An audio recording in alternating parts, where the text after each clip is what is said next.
do. The smell of wet things.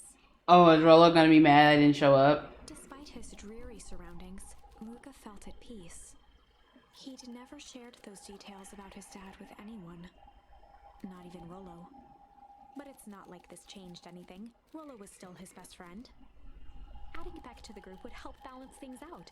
Everything's better in threes. This is what Luca told himself as he headed to the treehouse.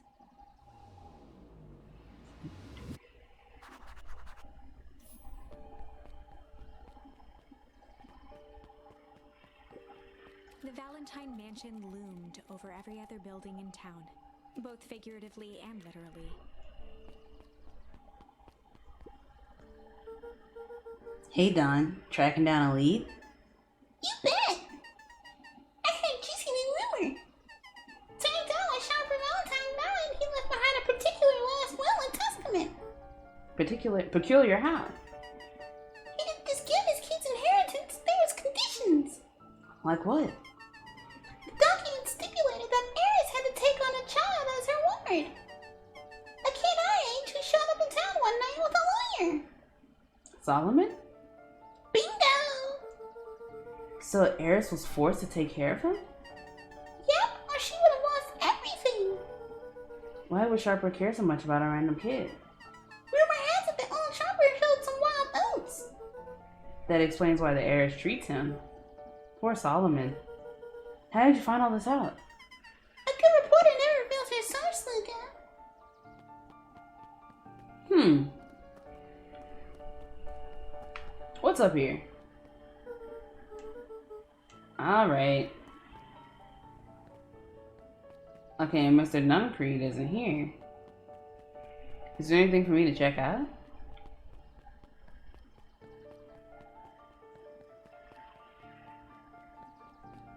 I wonder if this game has jump scares. She's still reading that book. She does not go to sleep. She just keeps reading that book. The beacon. Is there anything at the... Okay.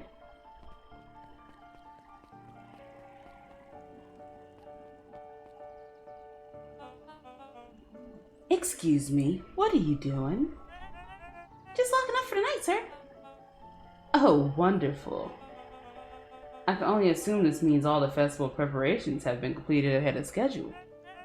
Not exactly, sir. The storm set us back a bit and it's getting late, so we all decided to... You all decided? Yes, sir. I was unaware that your job involved deciding things. We are all here at the Perennial Harvest because we believe in creating a better future, yes? Yes, sir. Very, very much, sir. Do you want to be the one to tell the town that we failed them?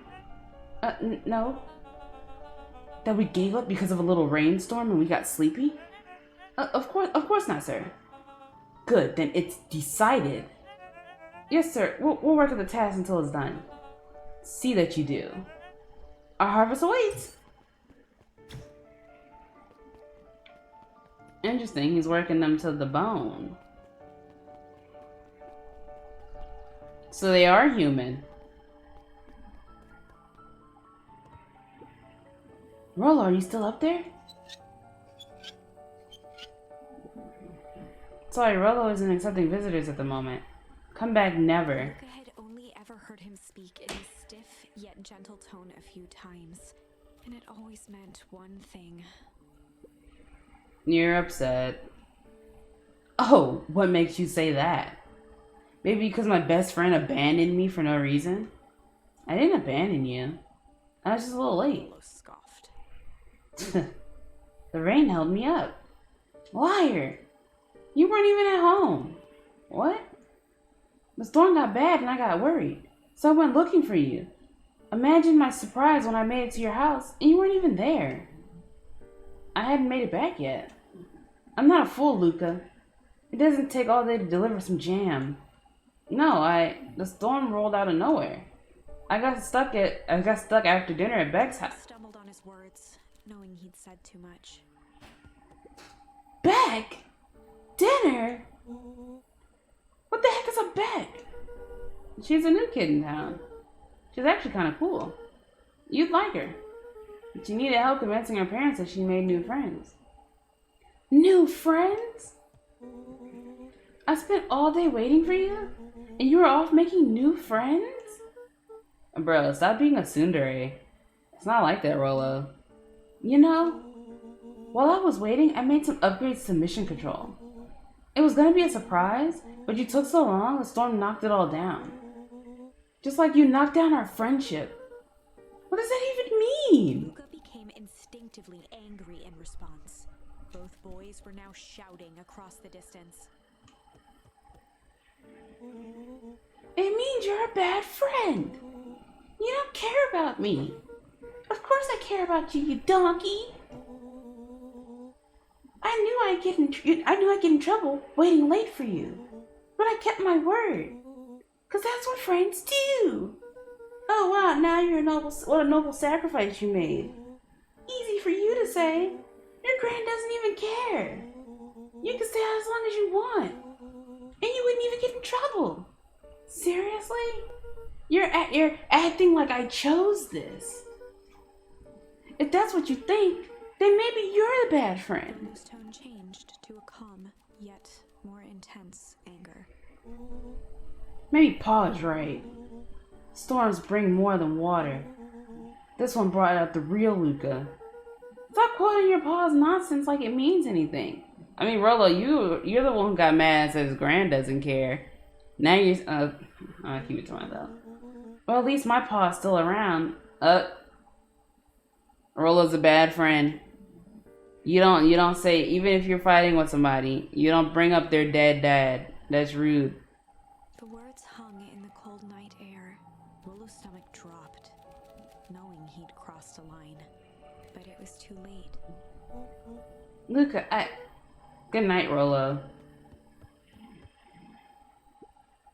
Dang it.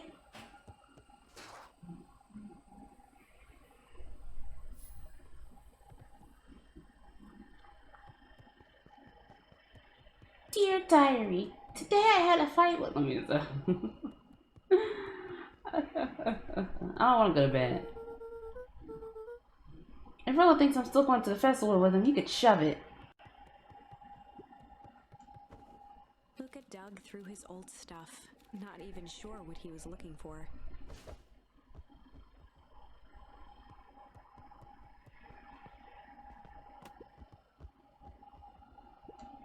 What a jerk. Calling me a bad friend. Ooh, I'm Rolo. Look at me and my amazing family.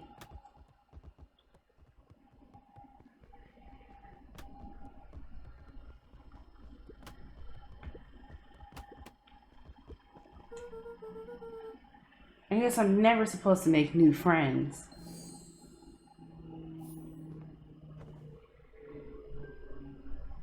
Luca? Gran cooed gently from the hallway. You slept straight through breakfast. Luca, are you alright? Wait. Luca, are you alright? I'm fine. I just don't feel like getting up yet. Okay, I'll leave this oatmeal by the door. I gotta run out and take care of a few things. Okay.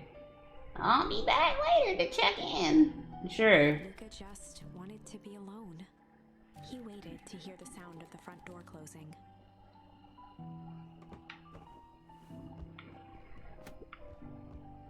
I bet Rolo's still gonna go to the festival.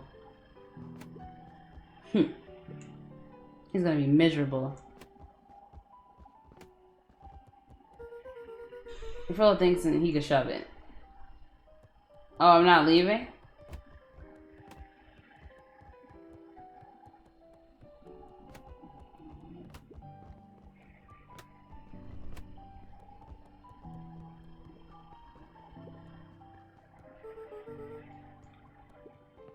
I guess I'm getting back in bed. It's off again. Luca? I didn't see you eat your oatmeal. I wasn't hungry. Well, just in case you get hungry, I'll leave the sandwich here too. Thanks. Rolo came by. What did he say? He wanted to talk to you. And what did you say? I told him you weren't feeling well. Good. So your plan is just to sit in your room all day? Pretty much.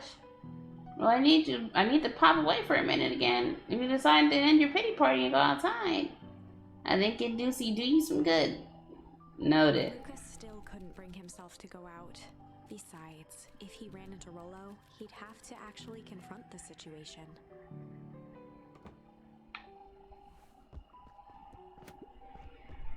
There's never anything interesting at the festival anyways.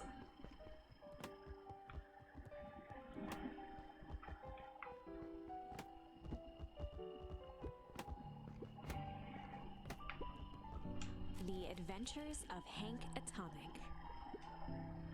Incomplete first volume. Luca carefully opened the cover and began to read. Rolo had received it for his birthday. A special hardcover edition with behind-the-scenes commentary and bonus art. Rolo cherished it, but asked that Luca keep it at his house. Luca wasn't sure if it was because Rolo didn't trust himself with it, didn't trust his sister around it, or just wanted an excuse to come hang out at Luca's more often. Whatever the reason, Luca didn't mind.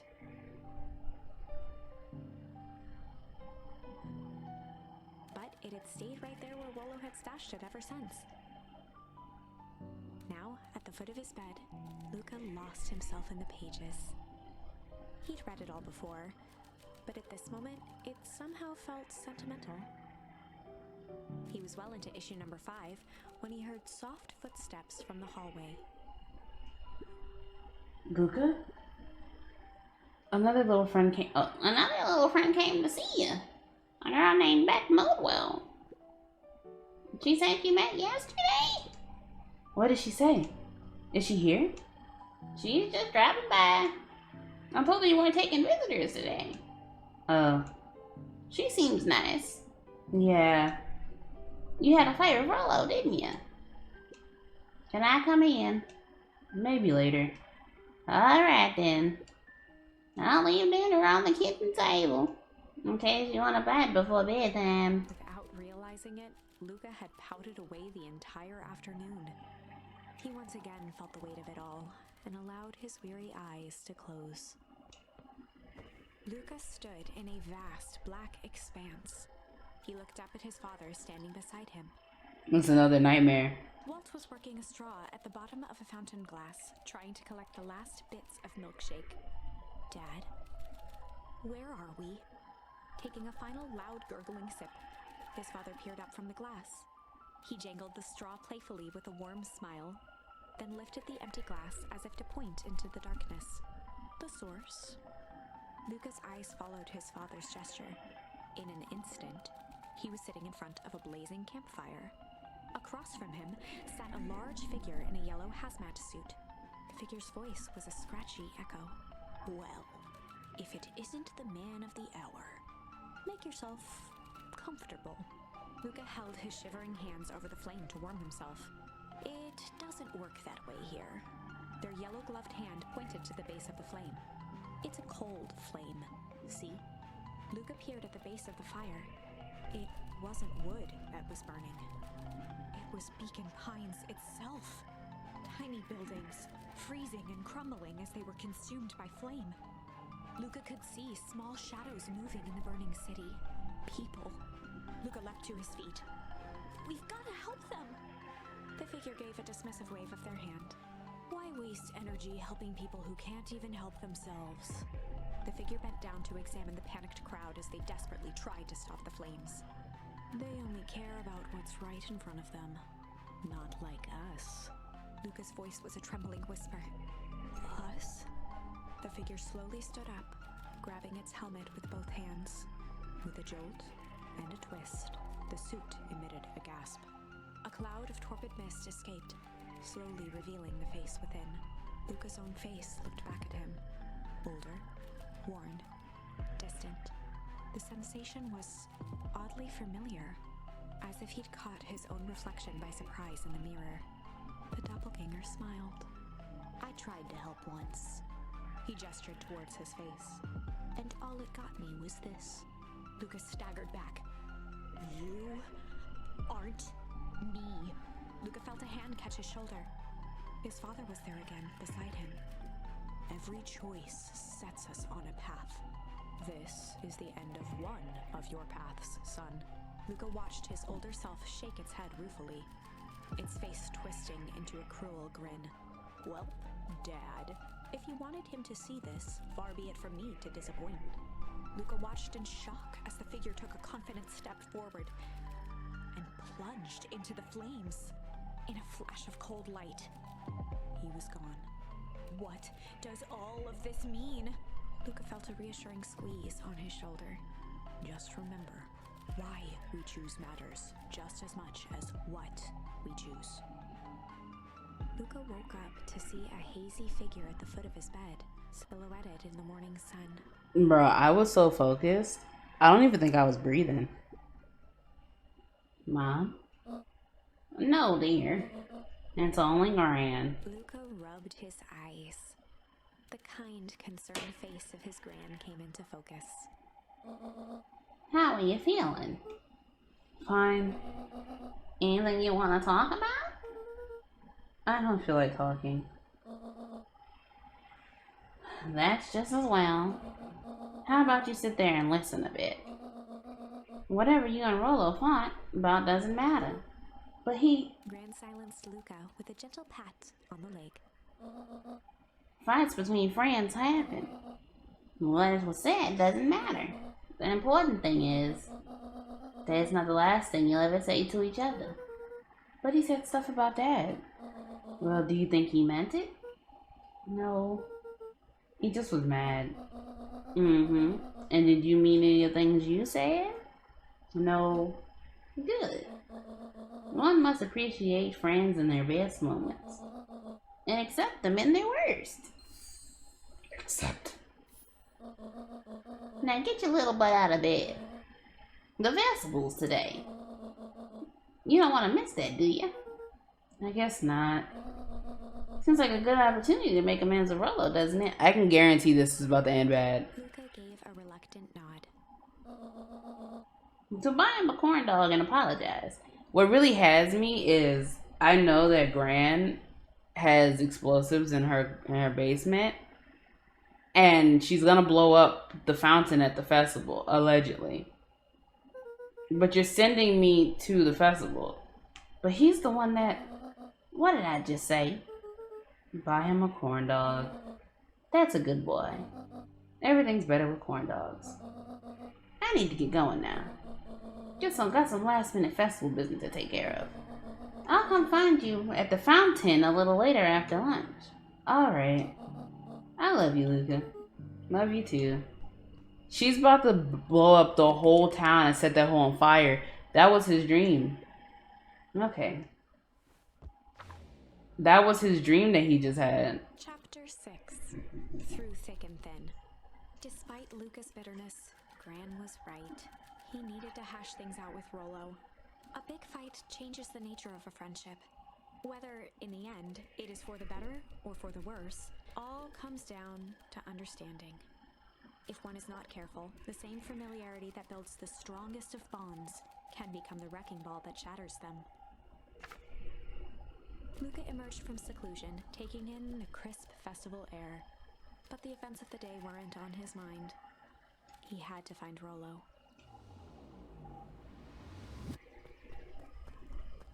Do I have to find Rolo?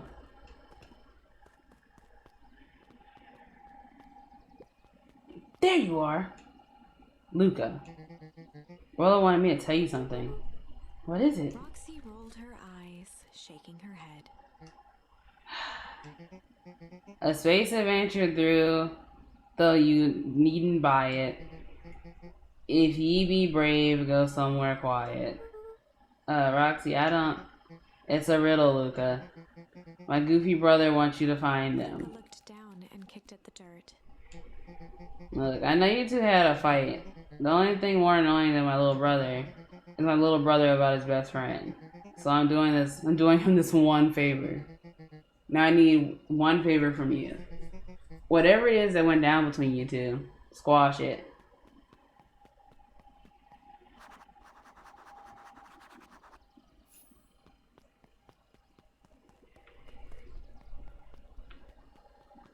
somewhere quiet. So he's probably am I gonna talk to all of these people is the question. Unique New York, unique New York. Oh my god. Huh? Oh, don't mind me. Just warming up for my big ceremonial speech. Pointed to his grinning mouth. Gotta limber up the old gab box. You nervous? Oh, heavens no. Well, break a leg. Give me... You know, saying unique New York actually is, like, saying it fast like that actually kind of is a tongue twister. That's crazy. I don't know who the Penuria Harvest thinks they are impressing us with this ridiculous festival. Totally. The town's still falling apart. The weather's still cruddy. And the season's harvest is going to be worse than the last. You said it. No amount of corporation pandering is going to change any of that. Exactly. But the lemonade stand drink over there does look pretty tasty. Fits. And I'm still going to be mad at them. I'd rather be mad about sipping some delicious lemonade as well. How goes the beetle hunt? Pretty rotten. I haven't seen as much as... and just not enough beetles. This morning I couldn't find any critters at all. Nah, there's something going on. I'm not talking to... Should I? Welcome to our festival. Enough for you to come back later for Miss Kurt's speech. You know, I want to miss it. I'm sure the other one's going to say the same thing. Jeff was staring into the distance with a whisper. I mean, it used to be fine. just ain't right these days, you know. Actually, I do. Jeff turned to Luca with a furrowed brow, then gave an understanding nod. You do, don't you? For a moment, the two now shared that same wistful gaze.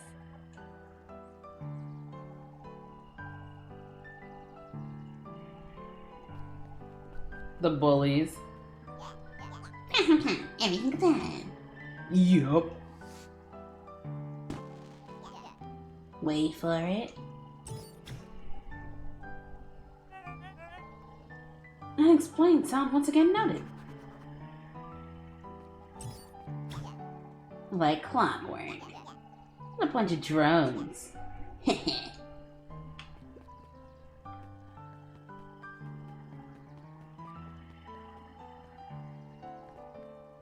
I am not talking to everyone. I'm sorry. I'll talk to these two. I was able to return real harvest safety suit you borrowed. I don't think anyone noticed. Good. Now tell me what you needed it for. It was a favor for an enemy of my enemy. That isn't going to harm Mr. Kerr, is it? All you need to know is that it's for the good of the family. I'm not talking to everyone. I know I gotta go to the library. Somewhere quiet, yeah.